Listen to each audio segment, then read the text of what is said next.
بسم اللہ الرحمن الرحیم۔ معزز سامعین السلام علیکم۔ سامعین، ہماری آج کی ویڈیو کا موضوع ہے کہ ماہ رمضان کے روزے رکھنے والے ایسے کون سے لوگ ہوں گے جن کا روزہ ہرگز قبول نہیں ہوگا۔ سامعین، رمضان ایک ایسا بابرکت اور رحمتوں سے بھرا مہینہ ہے کہ جس میں فرض کا ثواب 70 گنا اور نفل کا ثواب فرض کے برابر کر دیا جاتا ہے۔ لیکن ایسے بابرکت مہینے میں بھی کچھ بدقسمت لوگ ہوتے ہیں جو کہ روزہ رکھ کر صرف بھوک اور پیاس کو حاصل کرتے ہیں۔ ان کا روزہ اللہ کے ہاں ہرگز قبول نہیں کیا جاتا۔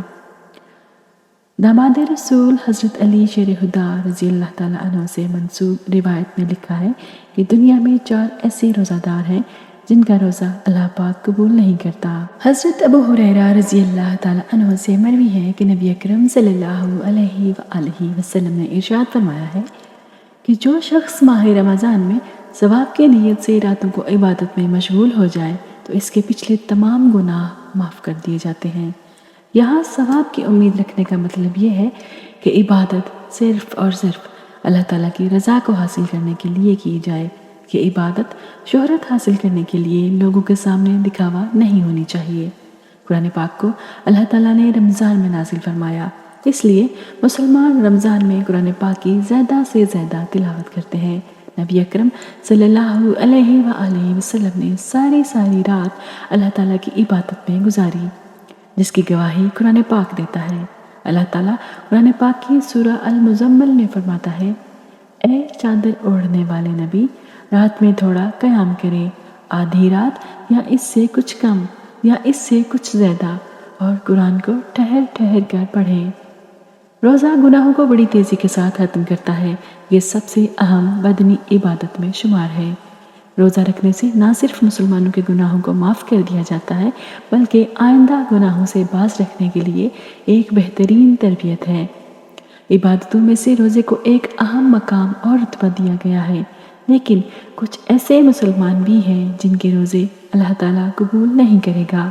حضرت علی رضی اللہ تعالیٰ عنہ سے کسی نے دریافت کیا، اے علی رضی اللہ تعالیٰ عنہ، کیا کوئی ایسے مسلمان بھی ہیں جن کے روزے قبول نہیں کیے جائیں گے؟ حضرت علی رضی اللہ تعالیٰ عنہ نے فرمایا، جی ہاں، ایسے 4 طرح کے مسلمان ہیں جن کے روزے قبول نہیں ہوں گے۔ ایسے لوگوں کا روزہ رکھ کر سارا دن بھوک اور پیاس کو برداشت کرنے کا کوئی فائدہ نہیں ہے۔ روز قیامت ایسے 4 لوگوں کے روزے ان کے منہ پر مارے جائیں گے۔ پوچھا گیا، اے علی رضی اللہ تعالیٰ عنہ، وہ لوگ کون سے ہیں؟ حضرت علی نے ارشاد فرمایا، نمبر 1، اپنے شوہر کی نافرمان بیوی کا روزہ کبھی بھی قبول نہیں ہوتا جب تک کہ وہ سچے دل کے ساتھ توبہ نہ کر لے۔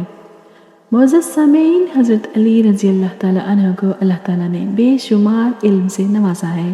یہی وجہ ہے کہ رسول اکرم صلی اللہ علیہ وآلہ وسلم نے فرمایا کہ میں علم کا شہر ہوں اور اس شہر کا دروازہ علی ہے۔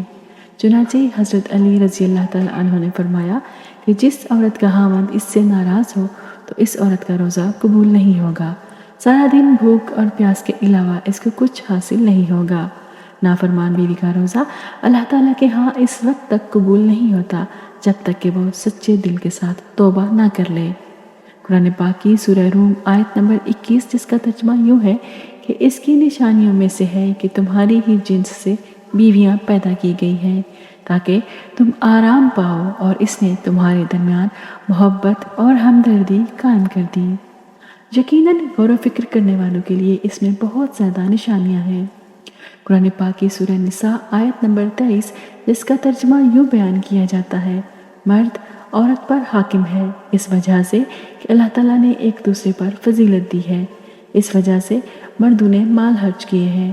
نیک فرمانبردار عورتیں خاوند کی غیر موجودگی میں حفاظت الہی نگہداشت رکھنے والیاں ہیں، اور جن عورتوں کی نافرمانی اور بد دماغی کا تم کو خوف ہو انہیں نصیحت کرو اور ان کو الگ بستر پر چھوڑ دو۔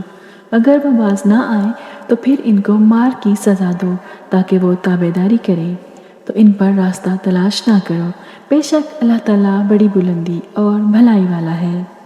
حضرت حسین ابن محسن رضی اللہ تعالیٰ عنہ سے مروی ہے کہ ان کی پھپھی کسی ضرورت سے رسول اکرم صلی اللہ علیہ وآلہ وسلم کی بارگاہ اقدس میں تشریف لائیں۔ جب وہ واپس جانے لگی تو نبی پاک صلی اللہ علیہ وآلہ وسلم نے ان سے پوچھا کہ تمہارے شوہر کے ساتھ سلوک کیسا ہے؟ انہوں نے جواب دیتے ہوئے کہا کہ میں اس کی ہر ضرورت کو پورا کرتی ہوں، اپنی طرف سے تو کوئی شکایت کا موقع نہیں دیتی۔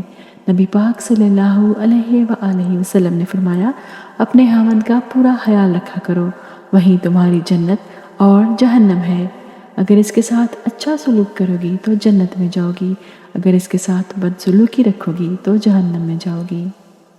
سامعین، نبی اکرم صلی اللہ علیہ وآلہ وسلم کا فرمان ہے کہ جو عورت پانچوں نمازوں کی پابندی کرتی ہے، رمضان کے سارے روزے رکھتی ہو، اپنے شوہر کی خواہش کے مطابق زندگی بسر کرے تو اللہ تعالیٰ کی طرف سے اسے کھلی اجازت ہوگی کہ وہ جنت کے جس دروازے سے چاہے جنت میں داخل ہو سکتی ہے۔ ان کے علاوہ بھی کافی اللہ تعالیٰ کے ارشادات اور نبی اکرم صلی اللہ علیہ وآلہ وسلم کی احادیث میں ذکر ہے، جس میں ایک عورت کو اپنے شوہر کے ساتھ اچھا سلوک کرنے کی اہمیت بیان کی گئی ہے۔ نمبر 2، حضرت علی رضی اللہ تعالیٰ عنہ نے فرمایا کہ نافرمان اولاد کا بھی روزہ قبول نہیں ہوتا۔ نبی اکرم صلی اللہ علیہ وآلہ وسلم کا فرمان ہے کہ اولاد کے لیے جنت حاصل کرنے کا بہترین ذریعہ یہ ہے کہ وہ اپنے والدین کا خوش کریں، تو اللہ تعالیٰ اس کے اجر کے بدلے ان کو فرما بردار اولاد عطا کرے گا۔ اولاد اپنے ماں باپ کی خدمت کر کے اللہ تعالیٰ کو راضی کر سکتی ہے۔ مومن کو اللہ تعالیٰ نے والدین کا ادب و احترام کرنے کا پابند بنایا ہے۔ جب والدین بڑھاپے کو پہنچ جائیں تو ان کی ہر جسمانی اور اخلاقی ضروریات کا خیال رکھیں۔ دنیا میں اللہ تعالیٰ کی ذات کے بعد سب سے زیادہ احسان ماں باپ کا ہوتا ہے، اسی لیے فرمایا گیا جو بندہ والدین کا فرما بردار ہے تو اس کا روزہ قبول کیا جائے گا۔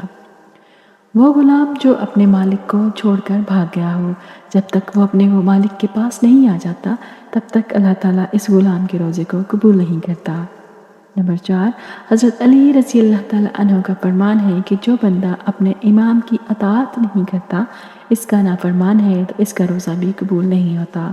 حضرت ابو ہریرہ رضی اللہ تعالیٰ عنہ سے مروی ہے کہ رسول پاک صلی اللہ علیہ وآلہ وسلم کا فرمان ہے، جس نے میری اطاعت کی اس نے اللہ تعالیٰ کی اطاعت کی، اور جس نے میری نافرمانی کی اس نے اللہ تعالیٰ کی نافرمانی کی۔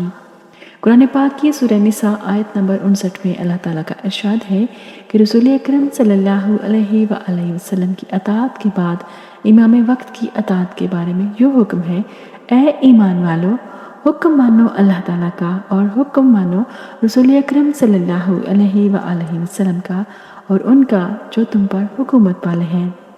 قرآن مجید اور حدیث نبوی صلی اللہ علیہ وآلہ وسلم میں ہے کہ رسول اکرم صلی اللہ علیہ وآلہ وسلم کی اطاعت کے بعد تم پر امام یعنی امیر جو حکومت کر رہا ہے، اس کی اطاعت کرنا تم پر لازم قرار دی گئی ہے۔ حدیث مبارکہ کے آخری حصے میں یوں فرمایا گیا ہے، جس نے اپنے امیر کی اطاعت کی اس نے رسول صلی اللہ علیہ وآلہ وسلم کی اطاعت کی، جس نے اپنے امیر کی نافرمانی کی اس نے میری نافرمانی کی۔ سامعین گرامی، اللہ تعالیٰ نے ہم پر رمضان کا مبارک مہینہ نازل فرمایا ہے کہ ہم نیک کام کر کے دوسرے مہینوں کی نسبت لاکھوں درجے زیادہ نیکیاں حاصل کر کے اپنی بخشش کے حقدار بن سکیں۔ ہم سب کو چاہیے کہ اپنے اعمال پر غور کریں، کہیں روزے رکھنے اور عبادتیں کرنے کے باوجود بھی ہم میں ایسی کوئی بات تو نہیں ہے کہ ہمارے روزے اور عبادتیں قبول نہ کی جائیں۔ اللہ تعالیٰ سے سچے دل سے توبہ کریں تاکہ اللہ تعالیٰ کے ہاں ہماری عبادتیں اور روزے قبول ہو جائیں۔